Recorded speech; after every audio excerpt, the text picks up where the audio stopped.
you're a virgin. On my wedding night? After signing a contract that binds me for 3 years? But I told you I don't touch what I can't trust. The sound of shattering glass echoed through the private wedding suite as Park Juno's hand recoiled from the wall, shards glinting across the marble floor like scattered diamonds. Kemi flinched, breath caught in her throat, her wedding dress trembling around her ankles.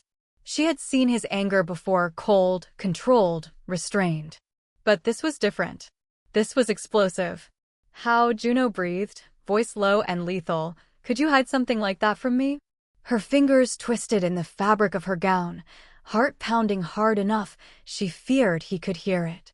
He towered before her in a fitted black suit, chest rising and falling as he failed, to contain himself. I didn't hide anything, Kemi whispered. You never asked. The tension crackled so fiercely the air felt electric. Juno took 2 slow steps toward her, each one deliberate, like a predator closing in on prey. You're a virgin, he said, the word landing between them like a blade. On my wedding night? After signing a contract that binds you to me for 3 years. I didn't think it mattered, she murmured.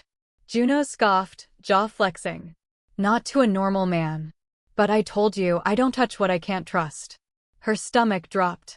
She wasn't sure what hurt more, his disgust, or the cold way he said it, like she was defective merchandise he had received by mistake. This wasn't how she imagined her wedding night. There should have been music, family, warmth, anything but the icy silence swallowing her whole. Juno stepped back, distancing himself from her like the revelation physically repelled him. He grabbed his suit jacket and moved toward the door without looking at her. Juno, please, Kemi said, voice breaking. Talk to me. There's nothing to talk about. His voice was flat, almost emotionless. Whatever expectations you had, I suggest you erase them. I don't do innocence. And I don't do surprises. Her lips parted, but no words came. Juno opened the door, paused, and added with chilling finality. You signed the contract. You belong to me now. But don't expect anything more than the bare minimum. Then he was gone. Just like that. The door shut with a soft click that felt louder than any scream. Kemi stood frozen for a moment, staring at the space Juno had just occupied. Everything inside her trembling, she lowered herself to the floor, the layers of white tulle collapsing around her like a wilted flower.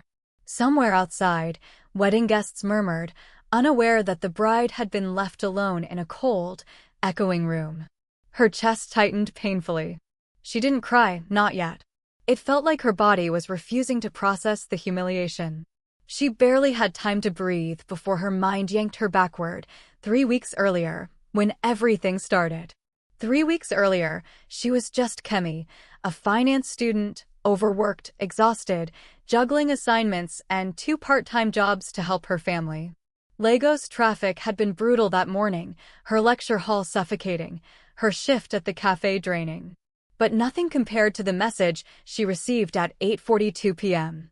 Kem, don't come home. Men from the park syndicate are here. They're looking for us. Please stay away. Her mother's text buzzed repeatedly, frantic and desperate. Kemi's hands shook as she dialed back. Mum? Mum, what's happening? Your father's debt, he didn't tell us how bad it was. They want their money. These men. Kem, don't you dare come home. Kemi stood frozen in the middle of the brightly lit cafe, hearing only her mother's trembling breath. How much is the debt? Kemi whispered. $500 million naira, her mother said. They said if we don't pay, they will deal with us. Kemi felt like the world tilted sideways. Mum, that's impossible. We are leaving for the village tonight. Your brothers are already hiding. They said you're the one they want. Me? Kemi choked. Why me? They said you're the one the contract mentions. Kem, listen, don't come home. Don't. The call cut off. Kemi grabbed her bag and ran out into the night air, mind spinning. She knew of the park syndicate. Everyone did. Ruthless, unforgiving, powerful. Rumors said they owned half of Seoul's underground empire and a good percentage of Nigeria's offshore transactions. You didn't owe them money. You didn't negotiate with them. You survived them, if you were lucky. But her family was not lucky. By 1 a.m., she had made her decision. If the debt couldn't be paid, then she would negotiate herself. She didn't sleep that night. She didn't eat. She researched until her eyes burned, but every search led her to the same face, Park Juno. Young, brilliant, merciless. The heir to the syndicate. The one who dealt with all debtors personally.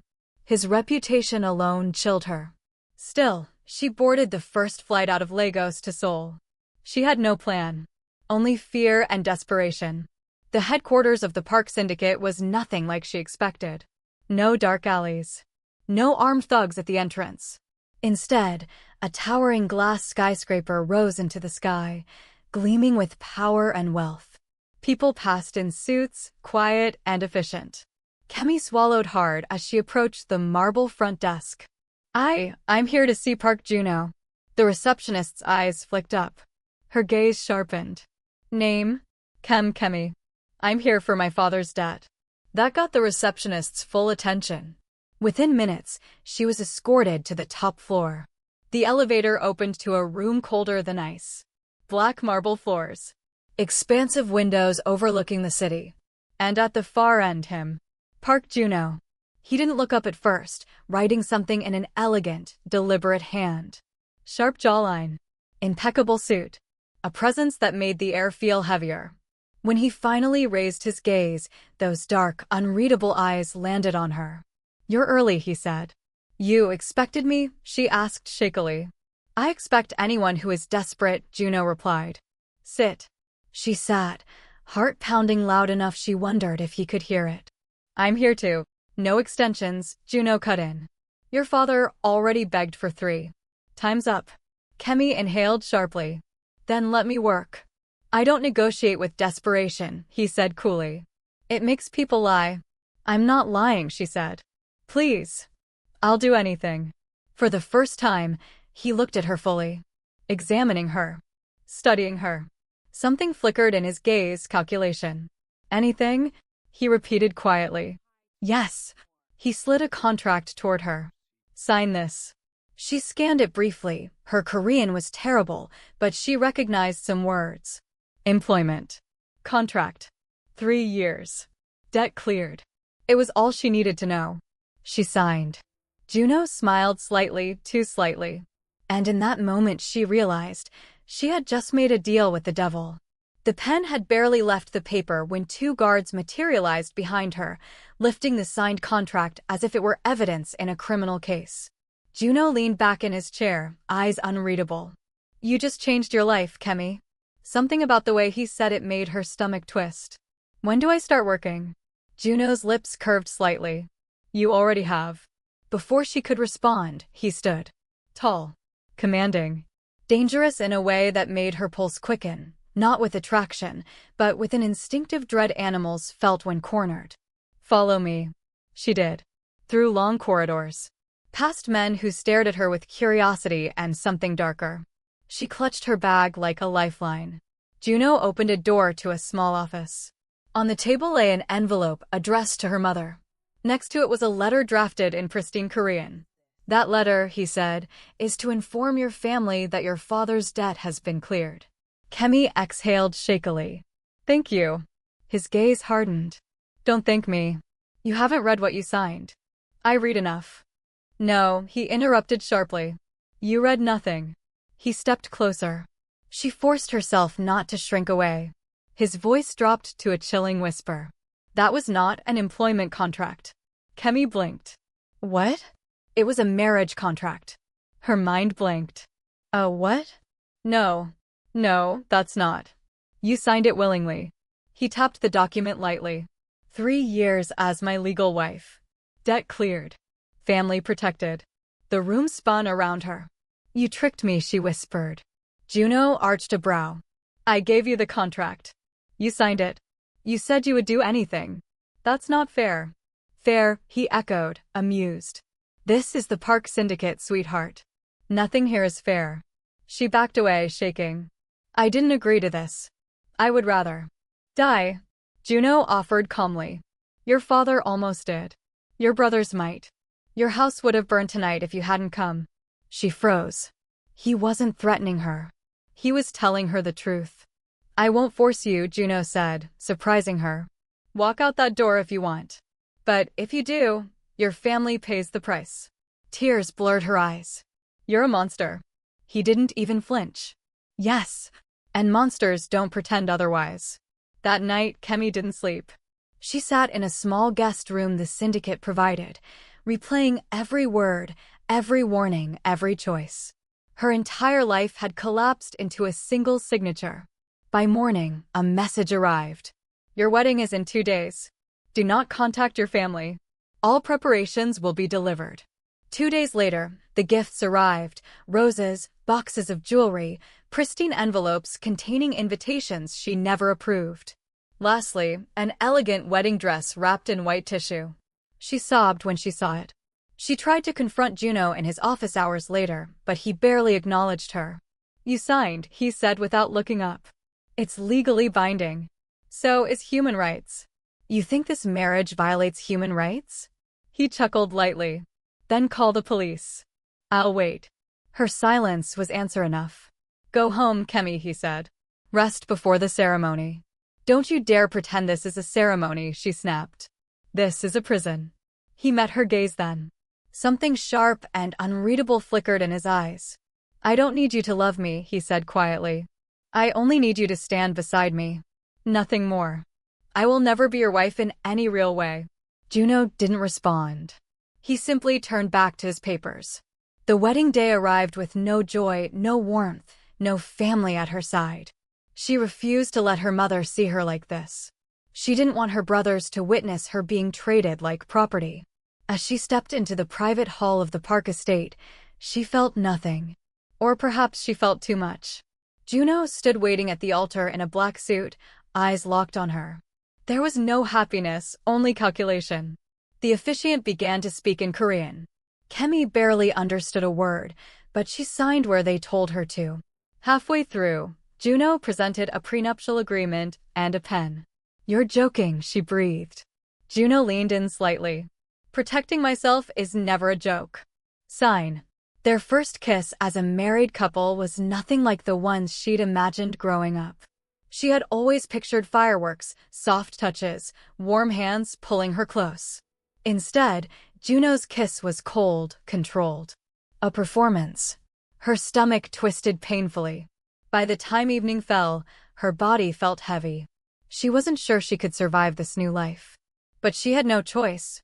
When they arrived at his penthouse, a luxurious but sterile space, it felt like the door to her old life closed permanently. Juno gave her a quick tour, pointing out rules like he was instructing a new employee, not a new bride.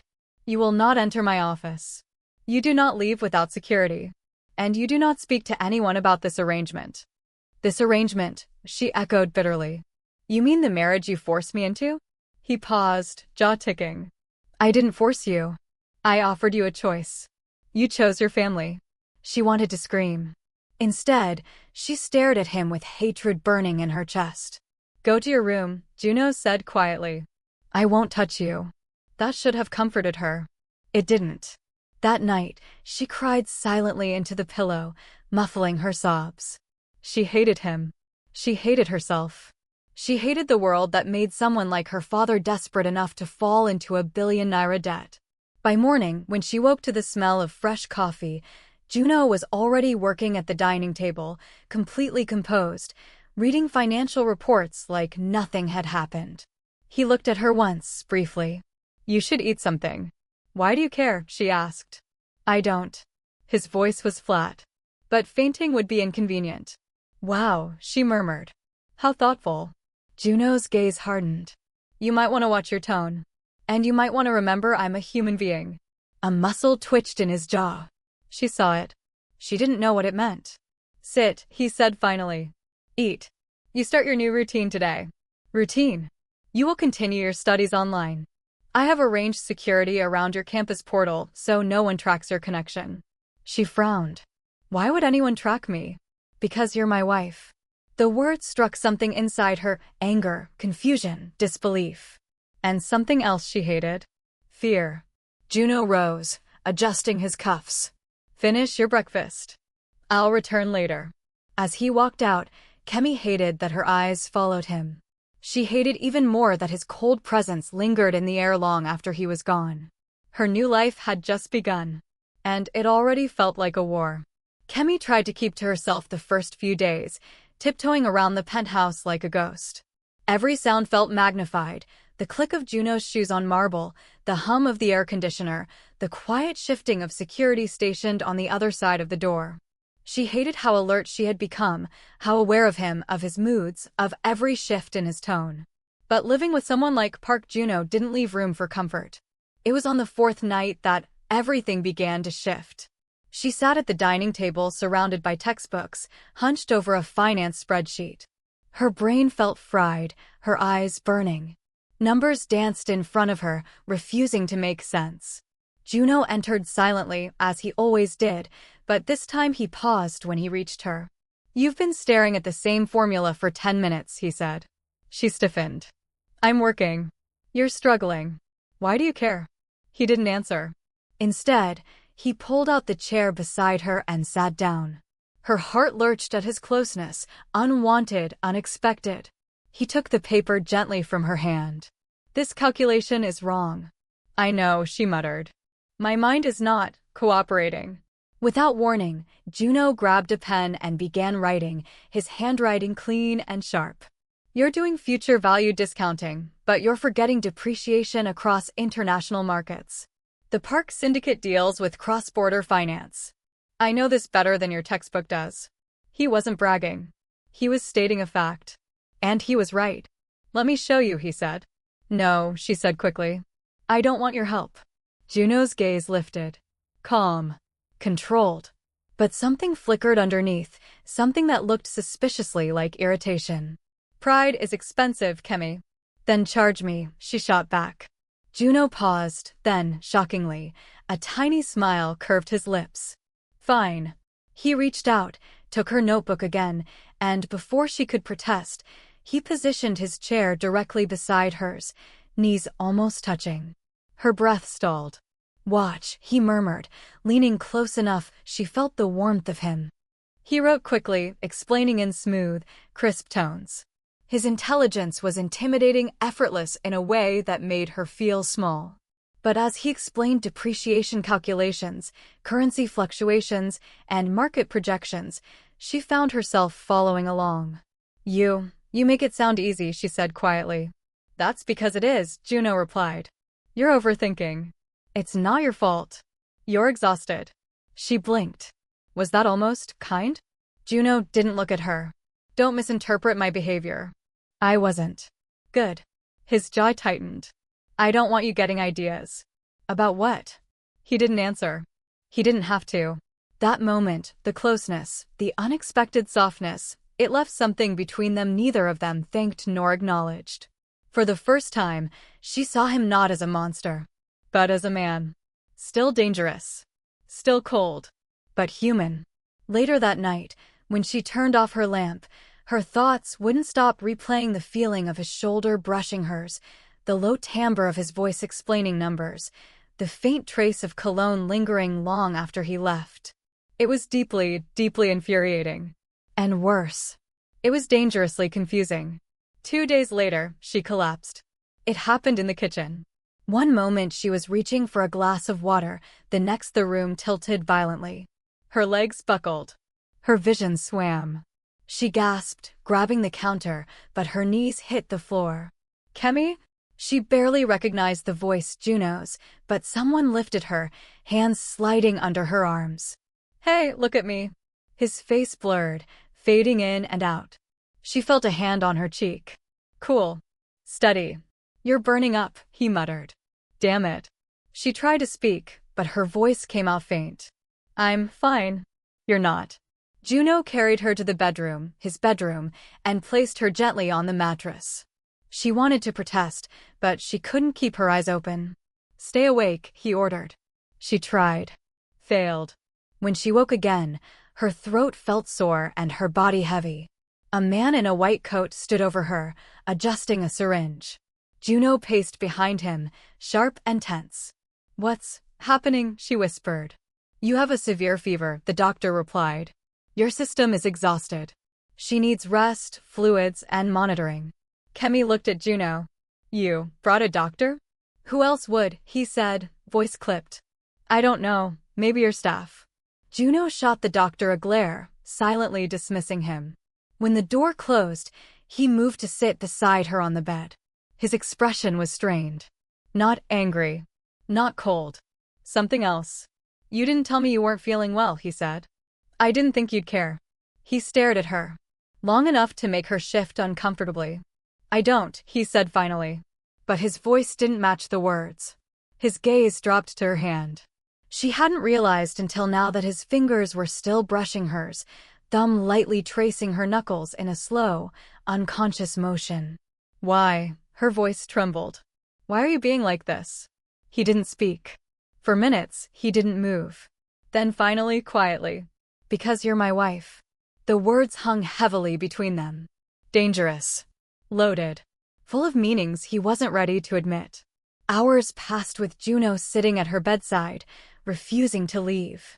She drifted in and out of sleep, but every time she opened her eyes, he was still there, watching her, jaw clenched, shoulders tense, as though holding himself together took everything he had.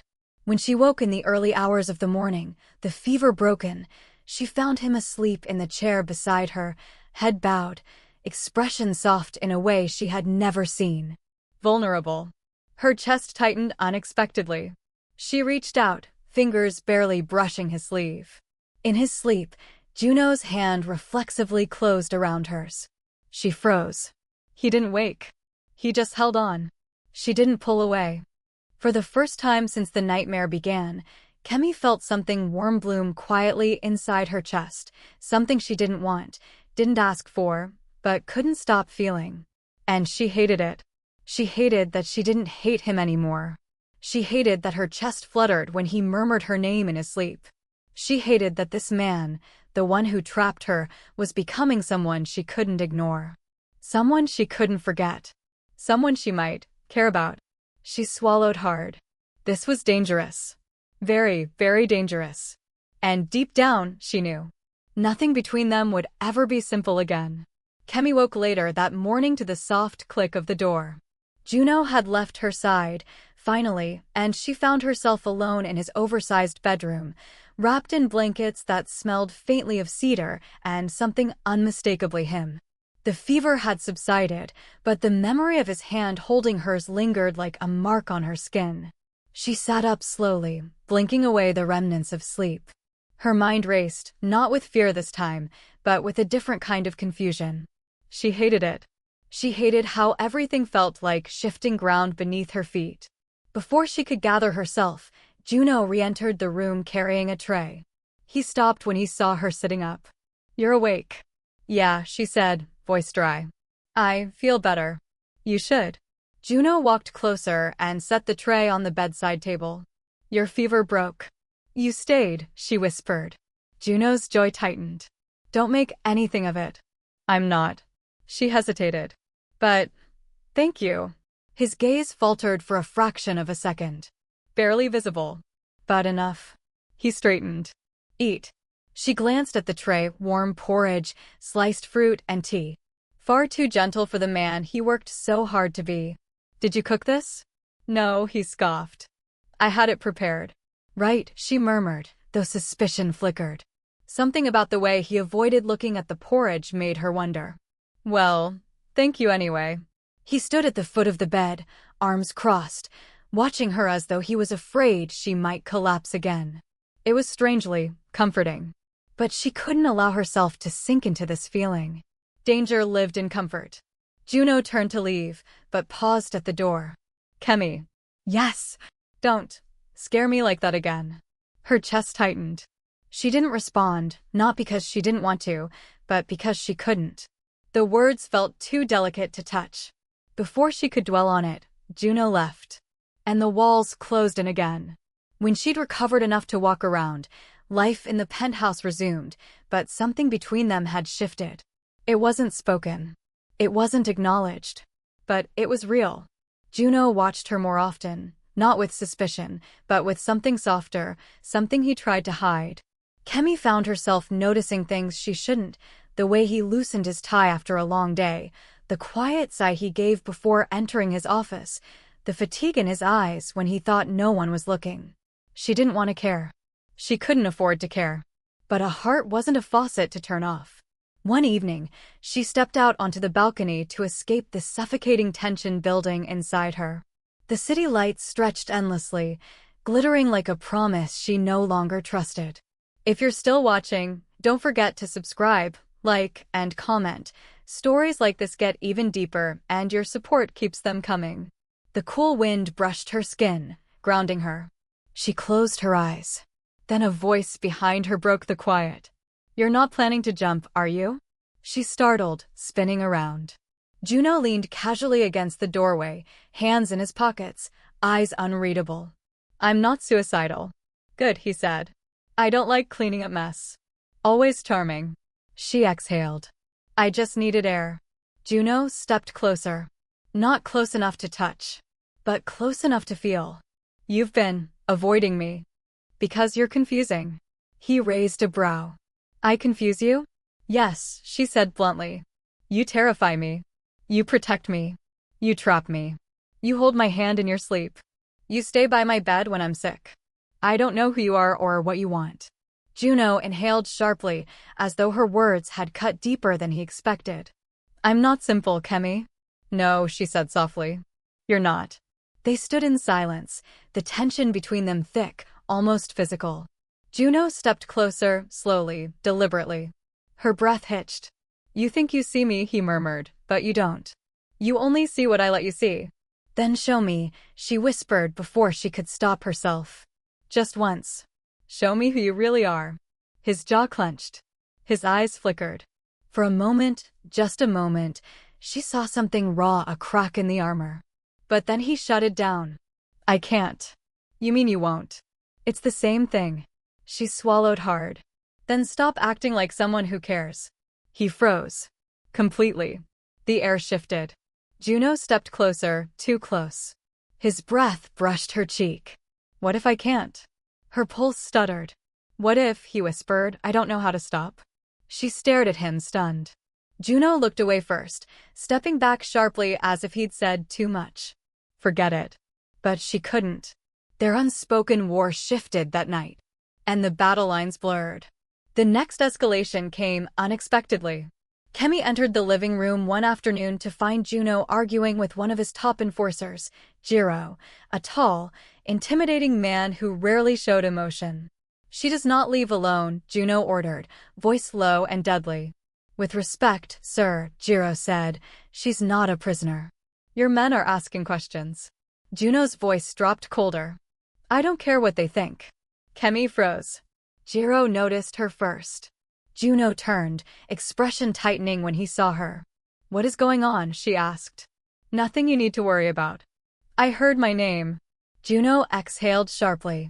"Some people in the syndicate want to challenge my decision to keep you under protection. They're questioning why I'm wasting resources on you." "And you're defending me?" He didn't answer. Jiro cut in. "They think she's your weakness." Kemi flinched. Juno's glare could have turned steel to ash. "Leave." Jiro bowed his head and exited. As soon as the door shut, Kemi stepped forward. "Is that why you've been so tense?" "Because of me?" Juno didn't move. "They won't dare touch you," he said. "I'll make sure of it." "Even if they think I'm your weakness?" she pressed. "Especially then." Her heartbeat pounded. "Juno," she whispered, "why are you doing this?" He stepped forward, voice low, rough, almost pained. "Because I can't lose you." Her breath shattered. This wasn't about protection. This wasn't about control. This was something deeper. And she wasn't sure either of them was ready for where it would lead.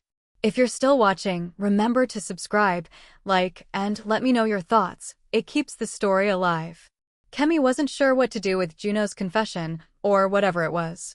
It clung to her like a shadow, impossible to shake off. Every time she looked at him now, she heard it again. "Because I can't lose you." A man like him wasn't supposed to say things like that. Not out loud. Not at all. The next days became a silent storm between them, charged glances, unspoken questions, steps that brought them too close, breaths that lingered too long in the same air. He didn't repeat the words, but he didn't take them back either. Kemi found herself torn in two directions, one part wanting to stay guarded, the other slipping dangerously toward him without meaning to. One night, as she studied on the couch, she felt it again, the air shift before he even entered the room. Juno walked in loose and tie, sleeves rolled up, a look of exhaustion on his face. "You're still awake," he muttered. "Can't sleep. You need rest." "So do you." His eyes lifted at that, and something softened. He walked to the bar counter, poured himself a drink, and leaned back against the marble. "Kemi." She looked up. "Come here." The way he said it wasn't a command, even though he could have made it one. It sounded almost hesitant. She rose slowly and walked toward him. He pushed a glass toward her, the rim glistening with something golden. "I don't drink." "It's warm tea," he said quietly. "Helps with nerves." Her eyebrows shot up. Park Juno, was giving her tea? She picked up the glass, sniffed, and blinked. He wasn't lying. "You made this? Don't push it." She hid a smile and sipped. It was soothing, sweet, and floral. She glanced up. "It's good." "Of course it's good." They sat in silence for a moment. Then she swallowed. "Juno, earlier, what you said. Forget it." "I can't." His fingers curled around his glass. "Kemi." "Juno." Their eyes locked, and the breath between them thickened. She didn't know who moved first, him or her, but suddenly he was inches away, his hand grazing her waist, his breath warming her cheek. If you want to help this story grow, don't forget to like, subscribe, and comment. It helps more than you know, his voice murmured, not as a break in the moment, but like a soft whisper to the audience, watching their tension unfold. But before anything else could happen, a loud crash thundered from outside the penthouse. Juno snapped into alertness instantly. The warmth vanished. His guard shot up. "Stay here," he ordered, stepping away. "What was that?" "Kemi. Don't move." He strode toward the hallway, and her breath froze. But staying put had never been her strong suit. She followed quietly, heart pounding. When she rounded the corner, she saw the cause. A smashed vase on the floor. And Jiro standing there, panting, blood dripping from a cut above his eye. Juno's voice turned deadly. "What happened?" "They're here," Jiro rasped. "The Han faction. They managed to breach the outer floor." Kemi's stomach dropped. Juno stiffened. "How many?" "6, maybe 7. They're armed." Kemi gasped. Juno turned sharply. "You shouldn't be here." "Who are they?" she asked, trembling. "Enemies," he said. "Ones who would use you to get to me." "Because they think I'm your weakness," she whispered. Juno's jaw flexed. He didn't deny it. Another crash sounded closer this time. Juno grabbed her wrist. "Come with me. Now." He led her through a back hallway she didn't even know existed. Another muffled voice rose somewhere down the corridor, angry, threatening. Kemi clung to him. "What do they want?" "Power," he said. "Control. They think killing you will break me." "Killing me?" Juno didn't slow down. "Over my dead body." They turned a corner, and another syndicate guard lay unconscious on the floor. Kemi's knees weakened at the sight. "Juno, I'm scared." "I know. Are we going to be okay?" He didn't answer. That terrified her more. They reached a steel door at the end of the hallway. Juno pressed his palm to a scanner. The door clicked open to reveal a secret room, small, dim, fortified. He pushed her inside. "Stay here." "No," she cried, grabbing his arm. "You can't go out there alone." "I have to." "You don't have to protect me like this." "Yes," he said, cupping her face suddenly, urgently. "Yes, I do." Her breath hitched. "I told you, Kemi," he whispered. "I cannot lose you." Her heartbeat roared in her ears. "But you might," she choked out. "If you go out there." Juno kissed her forehead. Soft. Painfully soft. "I'll come back." "You can't promise that." "I'm promising it anyway." She tightened her grip on his shirt. "Please, don't go." He closed his eyes for a moment, as if her plea physically hurt him. Then he pulled her hands off gently. "I'll come back," he repeated. The door slammed shut before she could stop him. The air in the room turned cold with fear. She stumbled back, shaking. Picked up her phone. No signal. No sound. Nothing but her heartbeat and distant echoes of fighting far beyond the door. Minutes stretched into hours. Or maybe it was only seconds. Kemi didn't know. She paced. She cried. She whispered his name under her breath like a prayer. When the door finally clicked, her breath halted. The metal slid open. But it wasn't Juno. A stranger stepped inside, a tall man with cruel eyes and a gun in his hand. Well, he sneered. The famous wife.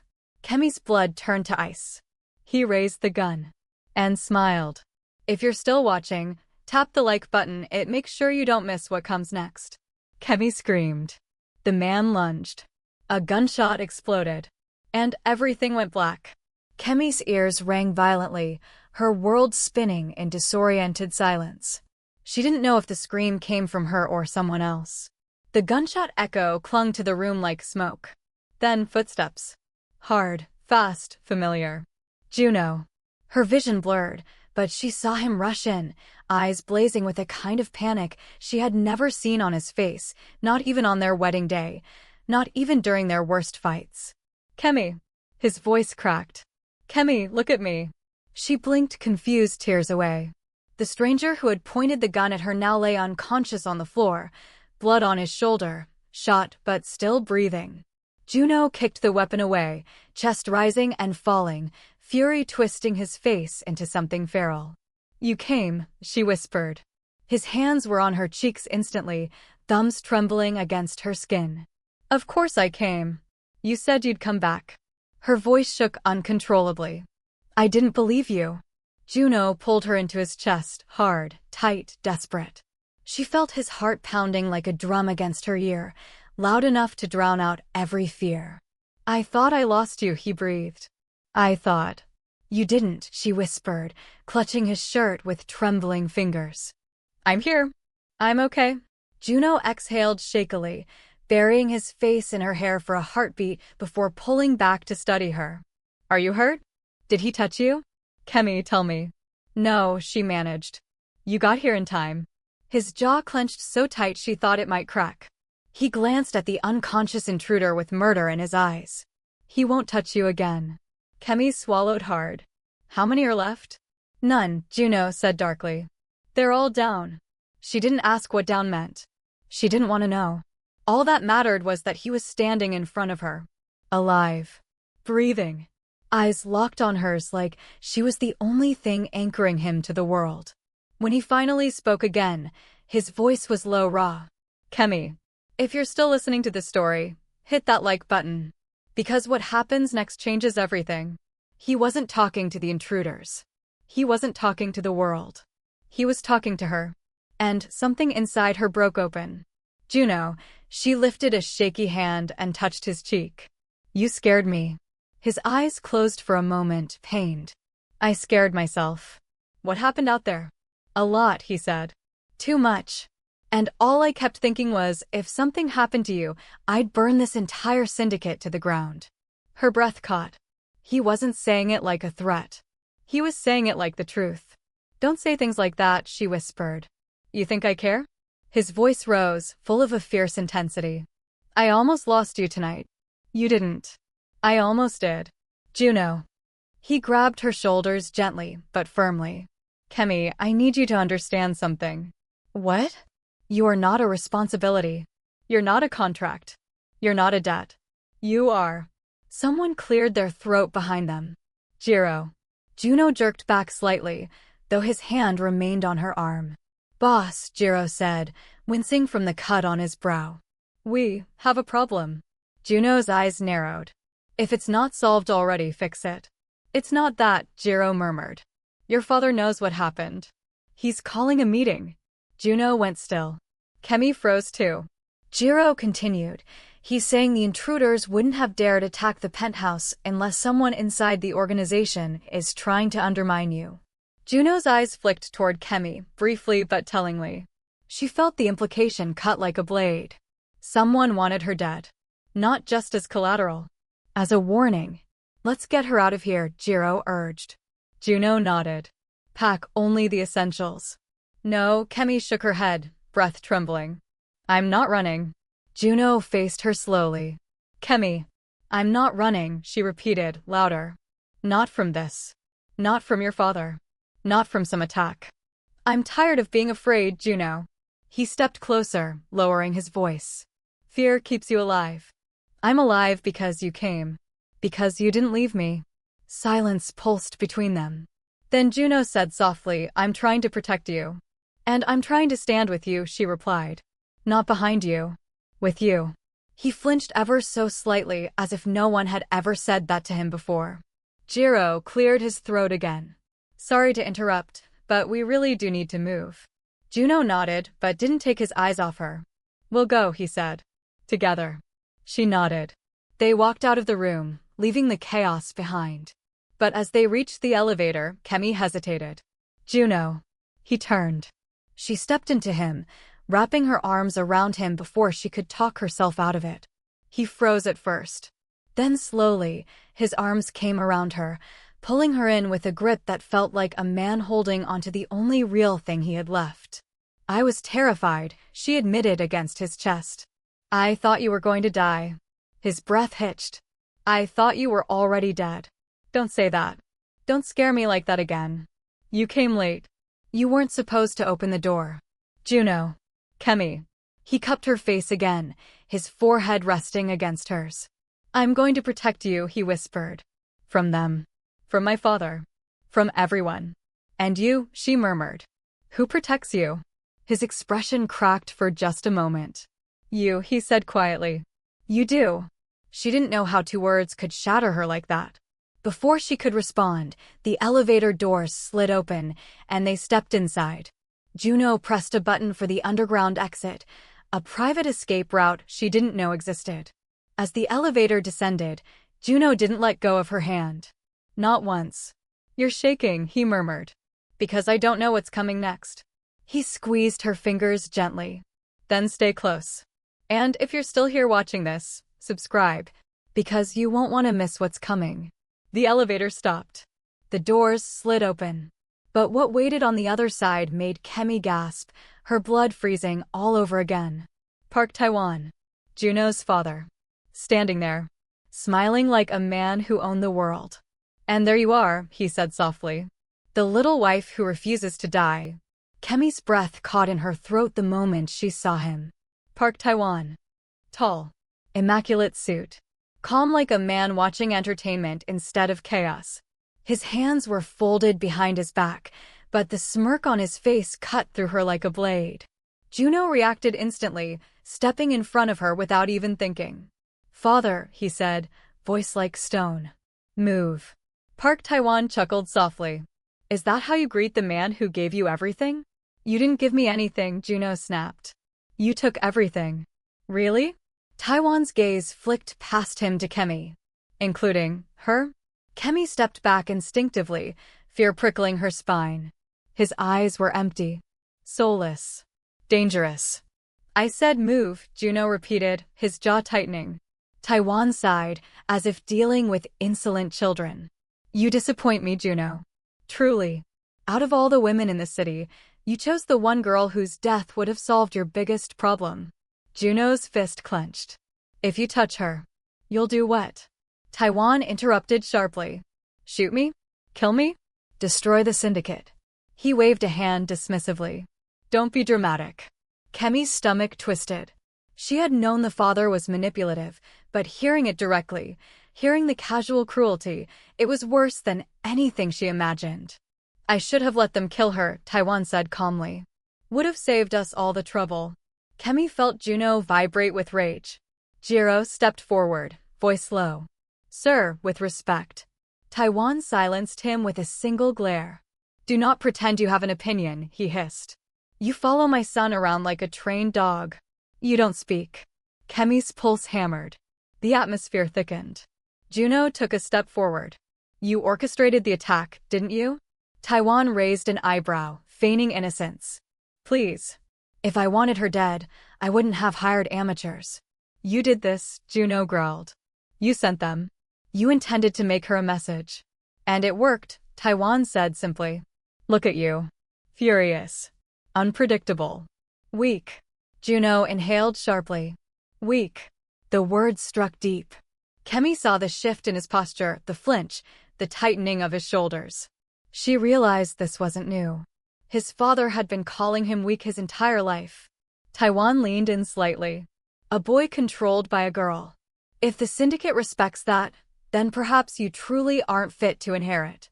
Kemi felt a fire burn inside her. Enough.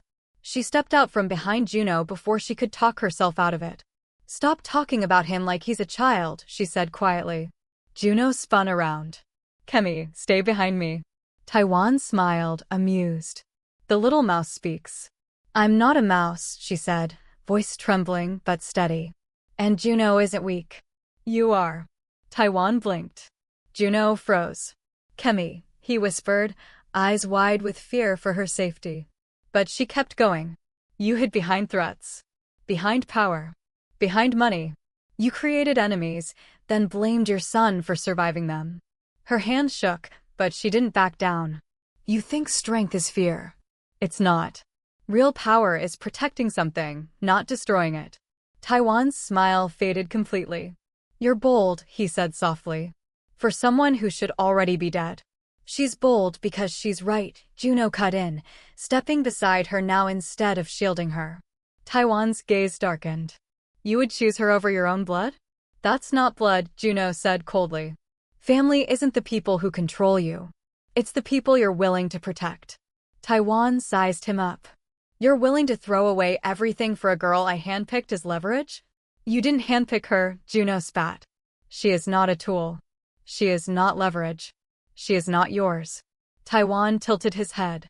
But she was yours. Contractually, legally, and... Juno stepped forward with a warning glare. Say another word, and I swear. Taiwan waved him off. Oh, calm down. Your attachment to her is cute. Misguided. Dangerous. But cute. He took one slow step toward them. Juno tensed. Kemi felt her heartbeat slam against her ribs. Taiwan's voice dropped to a deadly whisper. You've changed, Juno. And change is a weakness. No, Juno replied. Change is the only reason I'm not like you. That stilled the entire hallway. Taiwan's nostrils flared. So this is the direction you want to take, he asked quietly. Rebellion? Freedom, Juno corrected. Independence. And she is the reason? He nodded toward Kemi. Yes, Juno said without looking away. She is. Kemi's breath caught. Taiwan studied them for a long moment, the man built on power, staring at the one thing he couldn't control. Then he smiled. Not a pleasant smile. A terrifying one. Well, he said lightly. I suppose every empire falls one day. He turned away, walking toward the exit. Your reign begins now, my son. Let's see how long you survive without me cleaning up your mistakes. He disappeared into the shadows of the tunnel, guards following silently. Silence choked the air. Kemi exhaled shakily. Juno. He didn't answer. His chest rose and fell slowly, like a man barely holding himself together. You shouldn't have stepped in front of him, he whispered. You shouldn't have spoken. You shouldn't have risked. You would have done the same for me, she cut in. That's different. No, it's not. He finally looked at her, eyes raw and dark. Kemi, you almost died. Twice. In the same night. I'm still here. He shook his head, stepping toward her. You don't understand. My father doesn't bluff. He doesn't forget. And after tonight, he won't stop. She swallowed hard. Then we face him. Together. Something in him shattered. He cupped her face. Why? Why stay? Why fight for someone like me? Because you fight for me, she whispered. Because you came back. Because you didn't leave me. Because I... Her voice choked. Because I care. His eyes closed like her words physically hurt him. When he opened them again, his voice trembled. Kemi, don't say things like that unless you mean them. I do. His breath hitched. Then he leaned his forehead against hers, the world closing to just the two of them. You don't know what you're doing to me, he whispered. She swallowed. Then tell me. It's dangerous. So am I. A small, broken laugh escaped him. You're everything, he murmured. Before she could answer, Jiro cleared his throat from behind them. There's one more thing, he said awkwardly. The board is demanding Juno show his face. Tonight. Juno pulled back with a frustrated sigh. Of course they are. And they want Kemi there too. Kemi blinked. Me? Why? Jiro swallowed. Because your existence just started a war, and they want to know whose side you're on. Juno muttered a curse. Kemi squeezed his hand. Then let's go, she said quietly. Let's show them. He turned to her, eyes burning with a mixture of fear and pride. You're not obligated. I'm your wife, she whispered. Even if it started wrong, I'm here now. And I'm not running. Juno stared at her like she was something unreal. Then he pulled her close. If you're still here, subscribe. Because everything you've seen so far, it's nothing compared to what's coming next. Juno didn't sleep that night. He stayed on the edge of the bed while Kemi lay curled on the other side, dried tears on her cheeks, breathing softly, unaware that he watched her like a man terrified of blinking. He couldn't look away. He didn't understand it, this feeling like she had become the axis of his life without warning. And he hated it, needed it, craved it, feared it. Near dawn, she stirred. Her eyelashes fluttered, and she looked at him cautiously, like she wasn't sure what version of him she was waking up to. He opened his mouth to speak, but nothing came out. The things he wanted to say weren't things men like him said. But she waited. And for once, she didn't look beaten down or frightened. Her eyes searched him gently, like she was trying to understand him. About last night, he whispered. She swallowed. You don't have to explain anything. He shook his head. I do. Because I wasn't pretending. Her breath caught. I don't know how to want someone without trying to control them, he continued, voice low, raw. But with you, I'm learning I have to try. She blinked fast, the emotion rising in her before she could hide it. Her voice trembled. I'm trying too. He inhaled sharply, because those 4 words hit him harder than her tears had. He nodded slowly, feeling something inside him shift in a permanent way. When he reached for her hand, she let him hold it. He didn't realize he'd been holding his breath until she didn't pull away. Hours later, she showered and dressed while he made a phone call downstairs. He spoke quietly but firmly. No more pressure from grandfather, he said. No more prying, no more monitoring. If he wants updates, he gets them from me only. The person on the line responded nervously, but Juno ended the call before they could argue. For the first time, he was doing something not for duty, not for the family name, not for the syndicate, he was doing it for her. When he returned upstairs, Kemi was folding clothes into a small travel bag. What are you doing? He asked. She looked up, hesitant. Your grandfather wanted me to move with you. I thought, maybe we're leaving today. Juno exhaled slowly. We are. But I want to make something clear. She froze. He stepped toward her until he stood close enough to touch her but didn't. You're not being forced into anything.